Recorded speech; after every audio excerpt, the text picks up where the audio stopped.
What is up, guys? I'm Get Flanked, and today we're going to go over episode 4 of What Would You Do?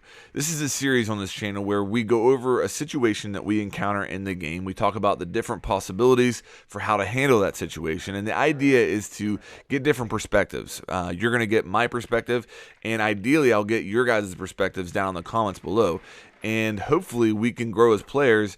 And the next time we encounter these situations, you'll have some different ideas on how to handle it. In this episode, we're going to cover an attacking round in Ranked. I'm playing with complete randoms and playing as Jackal. And you're going to see me drone out the objective and see a couple of different enemies. And that's a situation we're going to talk about. Now, the reason I thought this would be a good situation for this series is because it's something that we encounter a lot. It's not some crazy situation that, you're never going to see again. It's something that happens nearly every single game, and how you handle those situations decides whether or not you're going to win those games. So with that said, here we are in the round. I'm playing as Jackal. Again, I'm with complete randoms, but we do have some communication. There's a few people on mics, and I think about right now I get a call out that Jaeger is over in the tower. You can see there Caveira is already dead. So there's Jaeger roaming, not a surprise. Caveira's off the board. So, at this point I decided to back up into safety. I opened up a pathway into the objective, and I'm just going to drone it out to see who's left in the objective at this point. Okay, so as I'm heading towards the objective, I'm just going to check these two rooms to make sure nobody's in here waiting for me to walk in that main door. After I see they're clear, I make my way into the objective to see what's going on in there, and we're going to pause it right here. So this is what I want to talk about. What would you guys do in this situation? Okay, so let's first talk about some of the circumstances, some of the information that we know before we talk about the possibilities. So it's a 4v4 at this point in the round. There's plenty of time left.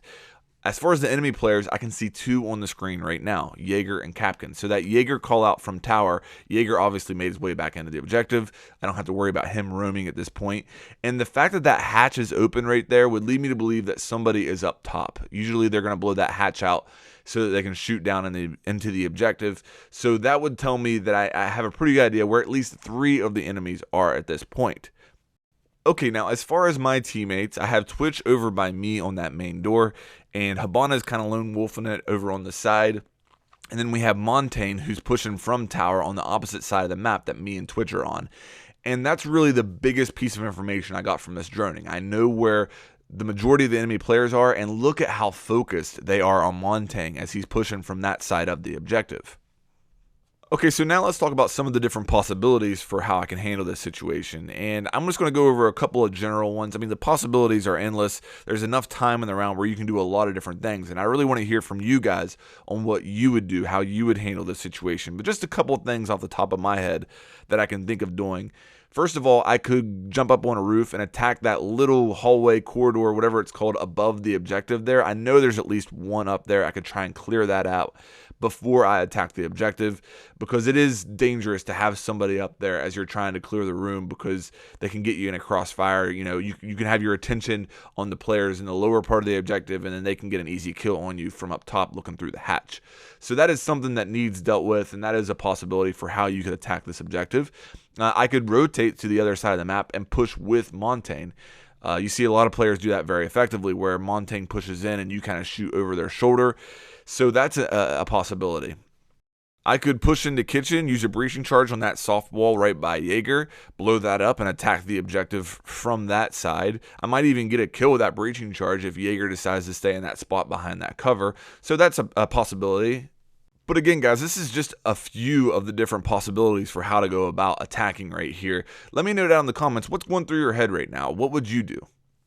As far as what I decide to do, I'm going to let the clip play out here. You'll see what I decide to do, and then we'll come back and talk about why I chose what I did. Their attention's that way, Twitch. Let's push, let's push, let's push. Their attention's on back where Montaigne is. Hostile activity. Resume securing the container once the threat is...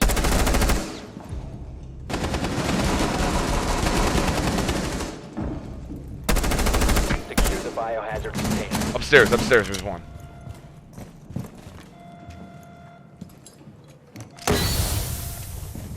Hostile activity.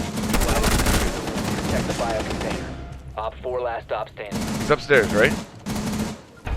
Good stuff, guys. Good job. Let's go. Container secure. Okay, so there's what I did, guys. I kept it simple. I just ran right in and killed everybody. Now, the reason I decided to do that was whenever I was droning, I saw how focused the enemy players were on Montaigne. And there's a couple of different things that could have happened there. I mean, it could have not worked out very good for me. If maybe the Jaeger would have just turned around and been looking at that door whenever I ran in, he could have got an easy kill on me. I was running in, I made some noise, but I saw how focused they were on Montaigne, and I felt like my odds were good that I could get in there and get the kills while they were still trying to kill him. And I felt like I had two advantages in that situation. First of all, I droned. I knew where they were, roughly, and they didn't know where I was, so that's an advantage to me.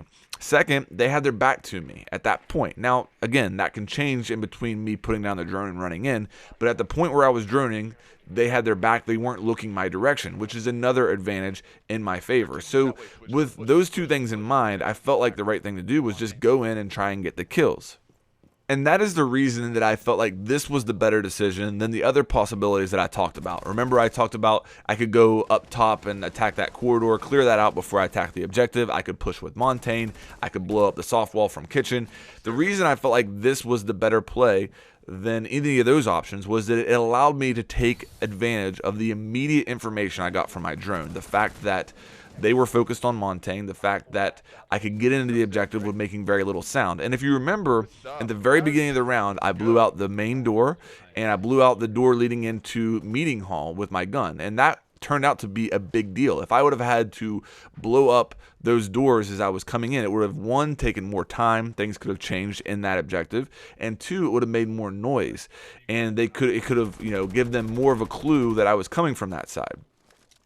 All right, so I think the big thing to take away from this episode is even if you're playing with randoms, you can still play off of your teammates. The big key in this episode was Montaigne pushing from the opposite side of the objective and drawing their attention. That allowed me to push in and get those kills and just open up the objective for the entire team.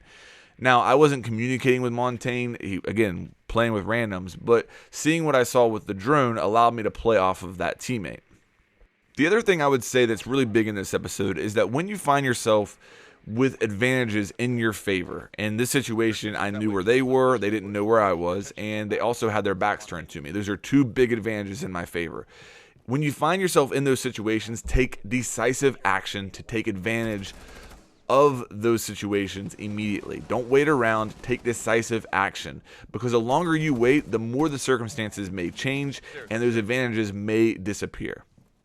Now, as always, guys, this isn't going to work in every single situation, and this round could have very easily worked out differently. Again, if I just would have rushed in and somebody would have turned around and watched that door, I could have died immediately, and it would have been a bad decision. But at the same time, this wasn't luck. I used the information I got from my drone, I made a decision based upon that information, and it turned out to be the right one.